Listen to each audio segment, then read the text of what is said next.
Hello everyone, this is zero chemistry. Last lecture में हमने देखा था यहाँ पर जो 9th का चैप्टर नंबर 1 है, ठीक है, साइंस में मैटर इन आवर सराउंडिंग, तो वहाँ पर हमने कंप्लीट कर लिया था। आज हम उससे रिलेटेड जो क्वेश्चंस हो सकते हैं उनको डिस्कस करने वाले हैं। तो चलिए देख लेते हैं। यहाँ पर देखेंगे हम, तो यहाँ पर हम आज उसको रिवाइज, एक तरह से रिवाइज भी हो जाएगा और उससे रिलेटेड जो क्वेश्चन होंगे वो भी सॉल्व हो जाएंगे। चलिए शुरू कर लेते हैं, ठीक है। तो यहाँ पर सबसे पहला क्या है हमारे पास, matter is made up of. Matter किन से चीज़ों से मिलकर बना होता है, किससे मिलकर बना होता है? तो मैटर बना होता है आपका स्मॉल पार्टिकल्स से, ठीक है, स्मॉल पार्टिकल्स, स्मॉल पार्टिकल्स, ठीक है। क्या होता है? सूक्ष्म कणों से मिलकर बना होता है, सूक्ष्म कणों से मिलकर बना होता है। फिर बात आती है यहाँ पर, the matter around us exist in, कितने स्टेट्स में एग्जिस्ट करता है, ठीक है, कितने स्टेट्स में एग्जिस्ट करता है? तो यहाँ पर जो मैटर एग्जिस्ट करता है, नॉर्मली अगर देखें हम हमारे आसपास के जो पदार्थ होते हैं वो कितने क्या स्टेट्स में एग्जिस्ट करता है? तो वो नॉर्मली 3 स्टेट्स में एग्जिस्ट करता है।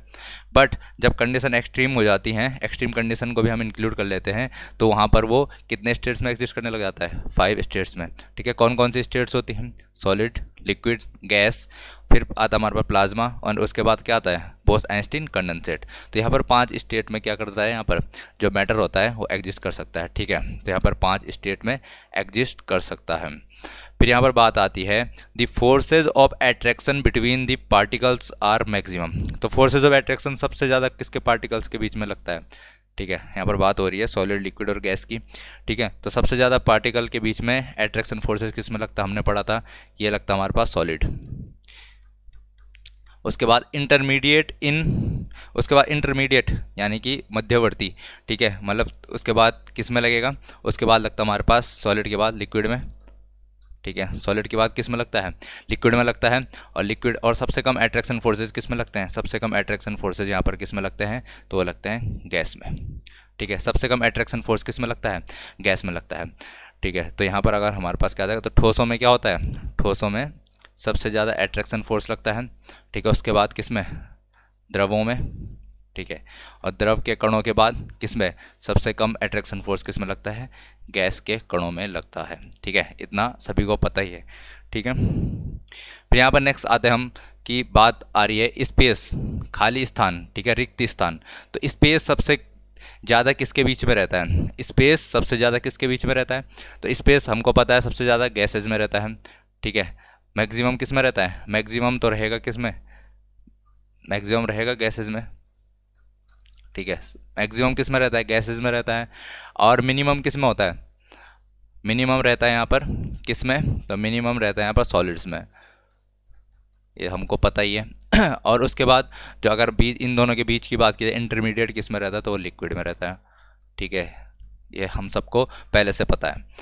यहाँ पर अगर बात करें काइनेटिक एनर्जी की, काइनेटिक एनर्जी गतिज ऊर्जा, तो हमने देखा था कि जहाँ पर क्या होगा, स्पेस सबसे ज़्यादा होगा, वहाँ पर काइनेटिक एनर्जी भी सबसे ज़्यादा होगी। यानी कि जहाँ पर पार्टिकल्स दूर दूर मौजूद होते हैं, दूर दूर स्थित होते हैं, तो वहाँ पर क्या होता है? काइनेटिक एनर्जी भी क्या होती है? ज़्यादा होती है। तो गैसेज में सबसे ज़्यादा काइनेटिक एनर्जी होगी, उसके बाद लिक्विड में, और सबसे कम काइनेटिक एनर्जी किसके पार्टिकल्स में होती है? सॉलिड स्टेट के पार्टिकल्स में होती है, ठीक है। यहाँ पर अब नेक्स्ट आता है हमारे पास, the arrangement of particles is most order, यानी कि क्रमित, अत्यधिक क्रमित किस में होते हैं? यानी कि मोस्ट ऑर्डर, ठीक है, किस में होते हैं? तो यहाँ पर वो होते हैं सॉलिड्स में। सॉलिड्स में जो पार्टिकल्स होते हैं वो बहुत ही ऑर्डर्ड होते हैं। और अगर हम बात करें यहाँ पर, तो किसके केस में layers of particles can slip and slide over, तो किस में जो पार्टिकल होंगे वो स्लाइड कर सकते हैं और स्लिप कर सकते हैं, ठीक है। तो वो होते हैं यहाँ पर लिक्विड में। लिक्विड के जो पार्टिकल्स होते हैं वो स्लाइड और क्या कर सकते हैं? स्लिप कर सकते हैं एक दूसरे के ऊपर। और अगर बात करें यहाँ पर कि जो बिल्कुल ही ऑर्डर में नहीं रहेंगे, ठीक है, बिल्कुल रैंडम रहते हैं, ठीक है, कहीं भी मूव कर रहे होते हैं, तो वो किसके पार्टिकल्स होते हैं? तो वो पार्टिकल्स होते हैं यहाँ पर गैसियस स्टेट के। तो गैस के पार्टिकल्स जो होते हैं वो कहीं भी मूव कर रहे होते हैं, तो रैंडमली मूव कर सकते हैं। और जबकि बात करें यहाँ पर क्या होगा? वेल अरेंज्ड, मोस्ट ऑर्डर्ड कौन होंगे? यहाँ पर सॉलिड स्टेट के पार्टिकल्स होंगे, ठीक है। आई थिंक ये बात आपको समझ में आ रही होगी। फिर यहाँ पर बात करें कि state consist of super energetic and super excited particles. तो ऐसा कौन सा स्टेट होता है जिसमें उसके पार्टिकल्स सुपर एनर्जेटिक होते हैं या अत्यधिक ऊर्जा वाले होते हैं और एक्साइटेड होते हैं, ठीक है, उत्तेजित होते हैं। तो ऐसे कौन सा स्टेट है जिसमें पार्टिकल्स इस तरीके के होते हैं? तो हमने देखा था कि प्लाज्मा जो स्टेट होता है, प्लाज्मा स्टेट, ठीक है, प्लाज्मा स्टेट जो होता है, तो प्लाज्मा स्टेट में उसके पार्टिकल्स कैसे रहते हैं? उसके पार्टिकल्स सुपर एक्साइटेड रहते हैं और सुपर एनर्जेटिक रहते हैं। तो ये हमने देखा था। फिर बात करें in the plasma state particles are in the form of, तो पार्टिकल्स किस फॉर्म में रहते हैं? जो प्लाज्मा स्टेट होता है उसमें पार्टिकल्स किस फॉर्म में रहते हैं? तो हमने देखा था कि ये कैसे फॉर्म में रहते हैं? आयनिक गैसेज, ठीक है, आयनिक गैसेज। तो गैसेज रहते हैं किस फॉर्म में रहते हैं? वो आयनिक फॉर्म में रहते हैं, ठीक है। तो आयनिक गैसों के फॉर्म में यहाँ पर प्लाज्मा जो स्टेट रहते हैं उसमें पार्टिकल्स मौजूद होते हैं। किस फॉर्म में मौजूद होते हैं? आयनिक गैसेस के फॉर्म में मौजूद होते हैं।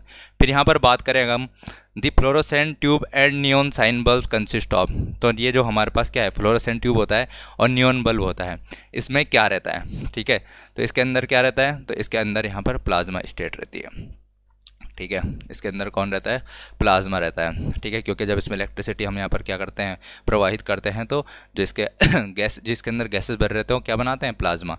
इसी के कारण क्या करते थे? ग्लो करते थे, ठीक है। आई थिंक ये बात आपको पता होगी। फिर यहाँ पर नेक्स्ट चलते हैं हम, inside a neon sign bulb, जो नियॉन साइन बल्ब होता है उसके अंदर कौन सी गैस भरी होती है? तो हमने देखा था, नाम से ही पता चलता है इसमें तो कि इसके अंदर कौन सी गैस भरी होगी, तो इसके अंदर नियॉन गैस भरी रहती है। इसके अंदर कौन सी गैस भरी रहती है? नियॉन गैस भरी रहती है। And inside a fluorescent tube there is, तो फ्लोरोसेंट ट्यूब होती है उसके अंदर हमने देखा था कौन सी गैस भरी रहती है? तो उसके अंदर भरी रहती है यहाँ पर हीलियम गैस। उसके अंदर कौन सी गैस भरी रहती है? तो हीलियम गैस भरी रहती है, ठीक है। तो यहाँ पर फ्लोरोसेंट ट्यूब के अंदर कौन सी गैस भरी रहती है? हीलियम गैस भरी रहती है।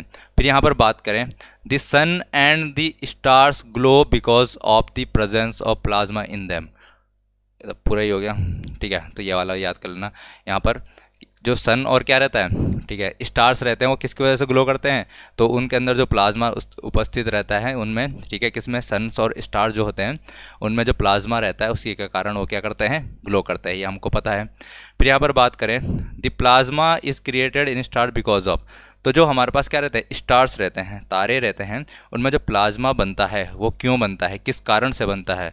तो हमने देखा था कि यहाँ पर जो प्लाज्मा क्रिएट होता है स्टार्स में, तो वो किसके कारण होता है? वो होता है वेरी हाई टेम्परेचर के कारण। किस कारण? बहुत हाई टेम्परेचर वहाँ पर मौजूद रहता है, वेरी हाई टेम्परेचर, ठीक है, बहुत हाई टेम्परेचर जो रहता है वहाँ पर, उसके कारण क्या होता है?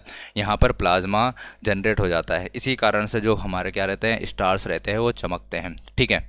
आगे इतनी बात समझ में, आई थिंक ये भी हमने पढ़ लिया था, ठीक है। अब यहाँ पर आते हैं, ये नेक्स्ट आता है कि is formed by cooling a gas off extremely low density, कि जो बनता है किस चीज़ से बनता है? एक्सट्रीमली लो डेंसिटी के गैस को क्या करना है? हमने क्या करना है? इसको सुपर लो टेम्परेचर पर ले जाना है। इसके कारण क्या होता है? क्या बनता है? तो वो हमारा हमने देखा था यहाँ पर बोस-आइंस्टीन कंडेंसेट का फॉर्मेशन होता है। बोस-आइंस्टीन कंडेंसेट क्या बन रहा था हमारा? हम ऐसी गैस लेते हैं जिसका क्या हो? डेंसिटी बहुत ही लो हो। कितनी लो हो? अबाउट 100,000, यानी कि 1,00,000 गुना कम, नॉर्मल एयर से 1,00,000 गुना कम उसका क्या हो? डेंसिटी हो। और उसका हम बाद में क्या करा दें? बहुत क्या कर दें? ठंडा कर दें, सुपर लो टेम्परेचर पर उसको ठंडा कर दें। तो हमारे को कौन सा यहाँ पर स्टेट ऑफ मैटर मिलता था? तो यहाँ पर बोस-आइंस्टीन कंडेंसेट प्राप्त होता था, ठीक है। अब यहाँ पर बात करें हम, नेक्स्ट हमारे पास क्या आता है? ये कह रहा है कि ड्राई आइस के नाम से किसको जाना जाता है? शुष्क बर्फ़। शुष्क बर्फ़ के नाम से हम किसको जानते हैं? ठीक है, तो शुष्क बर्फ़ हमने देखा था यहाँ पर जो सॉलिड क्या है? Solid CO2, solid carbon dioxide को हम किस नाम से जानते हैं? शुष्क बर्फ़ के नाम से जानते हैं। जो सॉलिड कार्बन डाइऑक्साइड, यानी कि जो हमारे पास क्या रहता है? कार्बन डाइऑक्साइड को हम बहुत ठंडा कर देते हैं, तो उसके बाद वो आइस के जैसा दिखने लग जाता है, तो उसी को क्या कहते हैं? हम ड्राई आइस कहते हैं। तो solid CO2 is known as dry ice. I think ये बात आपको समझ में आ गई होगी। फिर यहाँ पर हम आगे बढ़ते हैं, ठीक है। यहाँ पर नेक्स्ट आता है, the state of matter are interconvertible, ठीक है। हमको पता है कि जो क्या होते हैं? स्टेट ऑफ मैटर होते हैं इंटरकन्वर्टिबल होते हैं। The state of matter can be change by changing, अबे तो ये तो गैप मानना था यहाँ पर, किसके क्या करें? ठीक है, अगर हम क्या करते हैं? टेम्परेचर और प्रेशर चेंज करते हैं, ठीक है। तो हम प्रेशर और टेम्परेचर को चेंज करके स्टेट्स ऑफ मैटर को क्या कर सकते हैं, एक दूसरे में कन्वर्ट कर सकते हैं। आई थिंक ये बात आपको समझ में आती होगी। ठीक है, अब इतना समझ में आता है तो अब हमने यहाँ पर देखना है कि यहाँ पर कुछ प्रोसेसेस हैं। ठीक है, यहाँ पर ये ए है, ये बी सी डी ई और एफ, तो इनके हमको नाम लिखने हैं। ठीक है, हमने कल देख लिया था कि यहाँ पर जो इंटरकन्वर्टिबल स्टेट्स होते हैं इन प्रोसेसेस को क्या कहा जाता है। तो अगर बात करें यहाँ पर सॉलिड से हमको लिक्विड में जाना है, तो ए क्या है, ए है हमारे पास सॉलिड से लिक्विड में। तो हमने देखा था सॉलिड से लिक्विड में जाने को क्या कहते हैं, सॉलिड से लिक्विड को जाने में क्या कहते हैं, यहाँ पर फ्यूज़न कहा जाता है, फ्यूज़न। इसी को अगर हिंदी में कहें तो संगलन, मेल्टिंग भी इसी को कहा जाता है। ठीक है, ठीक है, यहाँ पर बात समझ में आती इतनी। तो सॉलिड से लिक्विड में जाने को क्या कहते हैं, यहाँ पर फ्यूज़न कहा जाता है। फिर बात आती है बी क्या है, बी है हमारे पास लिक्विड से हमको जाना है गैसेस स्टेट में। तो लिक्विड से गैस में जाने को हम क्या कहते हैं, लिक्विड से गैस में जाने को कहते हैं हम यहाँ पर वेपराइजेशन। लिक्विड से गैस में जाने को क्या कहते हैं, वेपराइजेशन, वेपराइजेशन। ठीक है, इसको क्या कहा जाता है, वाष्पीकरण, इसको कहा जाता है वाष्पीकरण। ठीक है, गैस से अगर हमको लिक्विड से हमको गैस में जाना है तो इस प्रक्रिया को क्या कहा जाता है, वाष्पीकरण कहा जाता है। फिर यहाँ पर हमारे पास सी आ जाता है, अगर हमको गैस से लिक्विड में जाना है, तो गैस से अगर लिक्विड में जाना है तो यहाँ पर कौन सी प्रक्रिया होती है, तो इसको कहा जाता है कंडेंसेशन। कंडेंसेशन क्या होता है, हमने देखा होगा बादल कंडेंस होते हैं ना, तो बादलों में क्या है, वेपर रहता है और वो क्या बन जाता है, लिक्विड बन जाता है, तो उसके बाद बारिश हो जाती है। ठीक है, तो ये कौन सी प्रोसेस होती है, लिक्विड, ये क्या गैस से लिक्विड में चेंज होने को बोलते हैं कंडेंसेशन। इसको क्या बोलते हैं, संघनन, हिंदी में कहा जाता है संघनन। ठीक है, फिर यहाँ पर डी प्रोसेस नंबर डी क्या है, लिक्विड से हमको जाना है सॉलिड में, लिक्विड से सॉलिड में जाने को क्या कहते हैं, लिक्विड से सॉलिड में जाने को कहते हैं यहाँ पर क्या हो गया, फ्रीजिंग, सॉलिडिफिकेशन,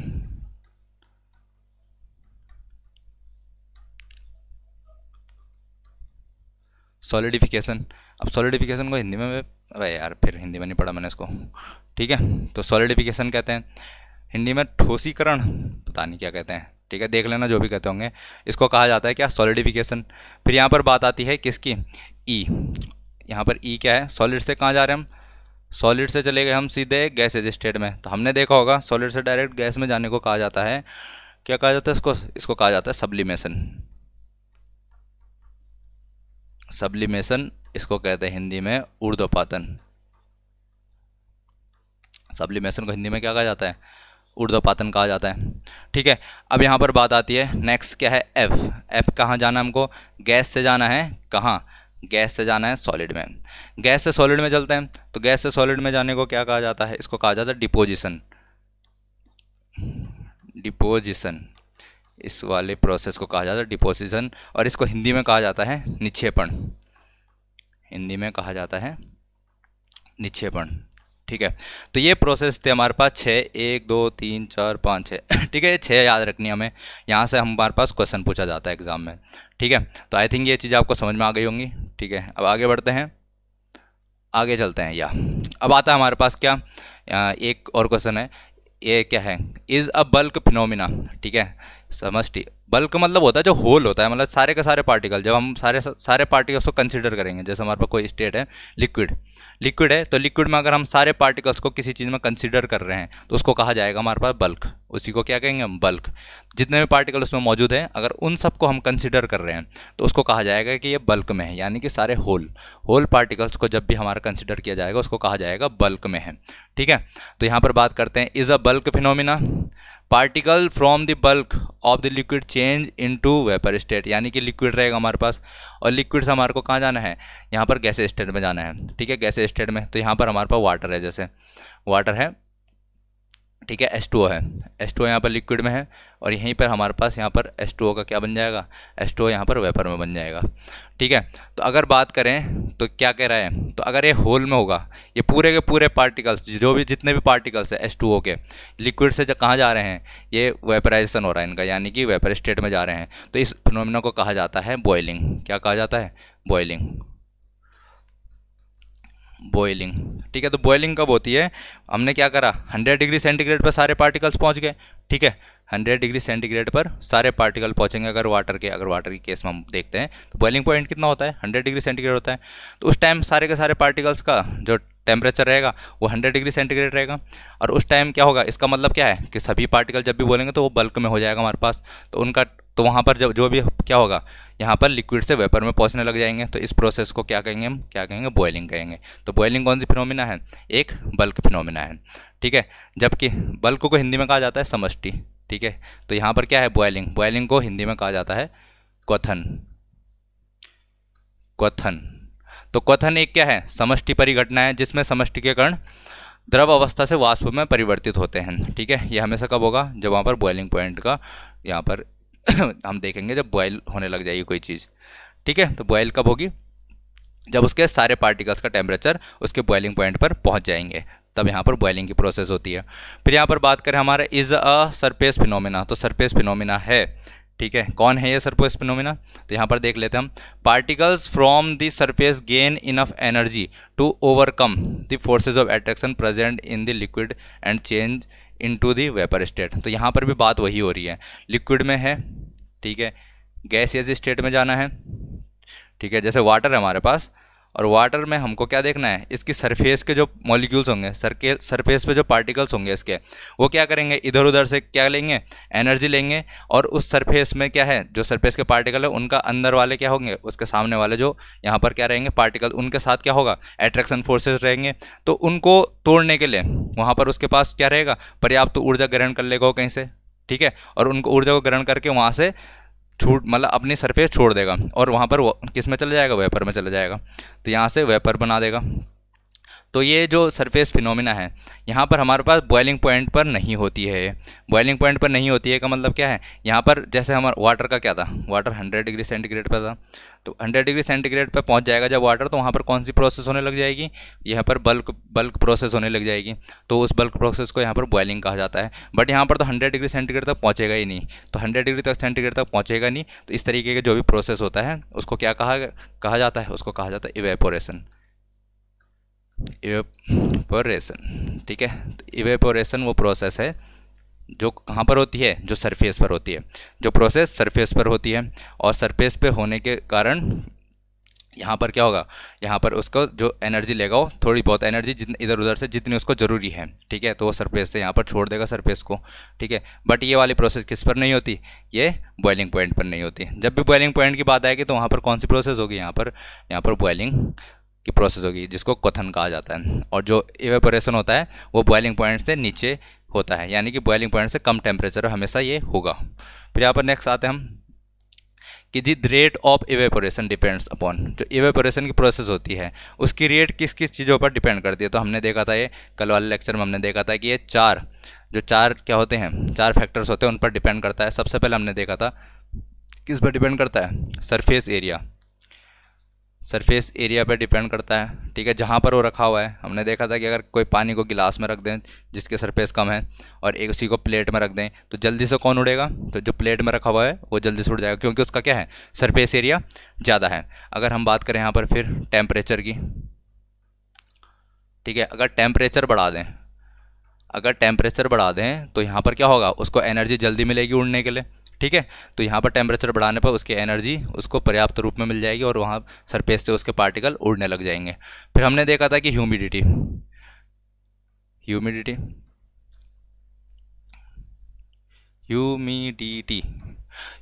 आर्द्रता, अगर हमने देखा था कि जब भी क्या होगा, एनवायरनमेंट में आर्द्रता ज़्यादा होगी, ह्यूमिडिटी ज़्यादा होगी, तो रेट ऑफ इवेपोरेशन कम हो जाता है, क्योंकि पहले से ही वाटर के मॉलिक्यूल्स प्रेजेंट रहेंगे किसमें, एनवायरनमेंट में, तो यहाँ पर आसानी से क्या नहीं होगा, यहाँ पर इवेपोरेशन नहीं होगा।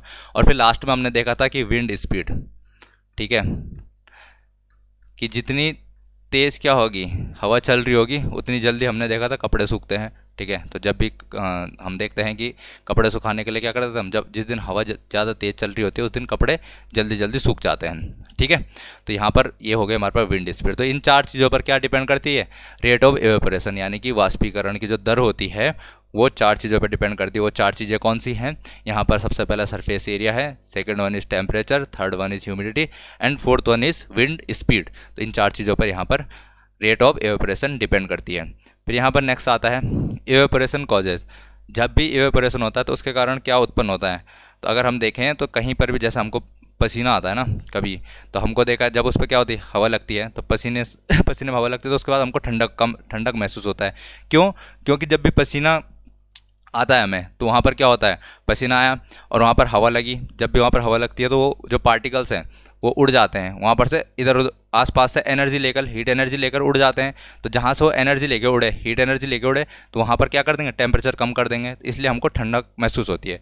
तो यहाँ पर बात करें हम एवेपोरेशन की, तो एवेपोरेशन से क्या होता है, यहाँ पर कूलिंग पैदा होती है। कूलिंग यानी कि ठंडक पैदा होती है। इवेपोरेशन से यहाँ पर ठंडक पैदा होती है। इतनी बात सबको समझ में आ रही होगी। फिर यहाँ पर नेक्स्ट चलते हैं हम। अगर बात करें अब ये क्या है, एक नेक्स्ट क्वेश्चन आता हमारे पास, is the heat energy required to change 1 kg of liquid to gas. तो 1 kg लिक्विड को गैस में चेंज करने के लिए क्या हीट एनर्जी की जितनी हीट एनर्जी की ज़रूरत होती है, किस पर, एटमॉस्फेरिक प्रेशर पे, एट इट्स बॉइलिंग पॉइंट, उसके बॉइलिंग पॉइंट पे। ठीक है, तो लिक्विड से गैस में जाना है, किसको, 1 kg लिक्विड को गैस में जाना है। यहाँ पर प्रेशर एटमॉस्फेरिक प्रेशर है। ठीक है, तो इसको क्या कहा जाता है, तो इसको कहा जाता था लेटेंट हीट ऑफ वेपराइजेशन।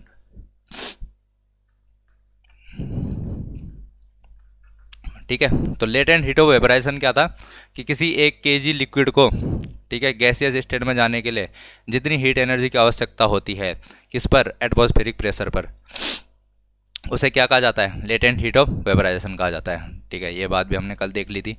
ठीक है, फिर यहाँ पर बात आती है is the amount of heat energy. ठीक है, हीट एनर्जी का अमाउंट रिक्वायर्ड किसके लिए, चेंज ऑफ सॉलिड। तो 1 kg सॉलिड को चेंज करने के लिए किस में, लिक्विड में। तो सॉलिड को किस में चेंज करना है, लिक्विड में चेंज करना है। ठीक है, तो हीट एनर्जी की जितनी हीट एनर्जी की ज़रूरत होगी 1 kg सॉलिड को लिक्विड में चेंज करने के लिए, जितनी भी हीट एनर्जी की ज़रूरत होगी किस पर, उसके मेल्टिंग पॉइंट पर। ठीक है, तो उसको क्या कहा जाता है, तो उसको कहा जाता है latent heat of fusion. Latent heat of fusion कहा जाता है। ठीक है, उसे क्या कहा जाता है, उसे कहा जाता है लेटेंट हीट ऑफ फ्यूज़न। तो यहाँ पर इसको हिंदी में क्या कहते हैं, तो इसको कहा जाता है संगलन की गुप्त ऊष्मा। ठीक है, तो संगलन की गुप्त ऊष्मा क्या होती है, लेटेंट हीट ऑफ फ्यूज़न क्या होता है कि 1 kg सॉलिड को किस में चेंज करने के लिए, लिक्विड में चेंज करने के लिए जितनी हीट एनर्जी की क्या होती है यहाँ पर रिक्वायरमेंट होती है, उसे ही क्या कहा जाता है, यहाँ पर संगलन की गुप्त ऊष्मा कहा जाता है। आई थिंक ये आपको समझ में आ चुका होगा। फिर नेक्स्ट चलते हैं।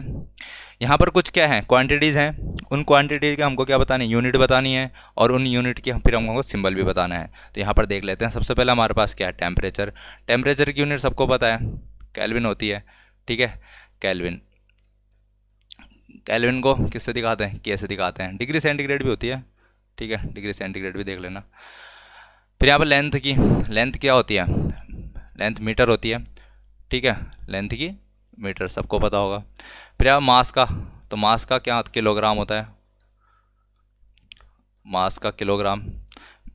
मीटर को किससे दिखाते हैं, स्मॉल m से दिखाते हैं, किलोग्राम को kg से दिखाते हैं। फिर यहाँ पर बात है वेट की। तो वेट क्या होता है, वेट यानी कि यूनिट क्या होती है वेट की,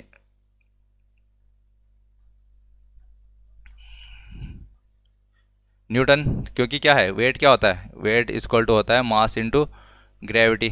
ठीक है, मास होता है हमारे पास क्या, किलोग्राम, ग्रेविटी मीटर पर सेकेंड स्क्वायर। इसी को क्या कहते हैं हम, इसी को कहते हैं हम क्या, न्यूटन। ठीक है, तो एक फोर्स ही है, वेट क्या होता है, एक फोर्स होता है, इसका क्या होता है यहाँ पर यूनिट न्यूटन होता है। तो कभी भी क्या है, वेट का यूनिट किलोग्राम लगा के मत आ जाना। ठीक है, तो वेट का यूनिट क्या होता है, न्यूटन होता है। फिर बात आती है यहाँ पर वॉल्यूम की। वॉल्यूम क्या होता है, वॉल्यूम यहाँ पर हो जाता है हमारे पास मीटर क्यूब।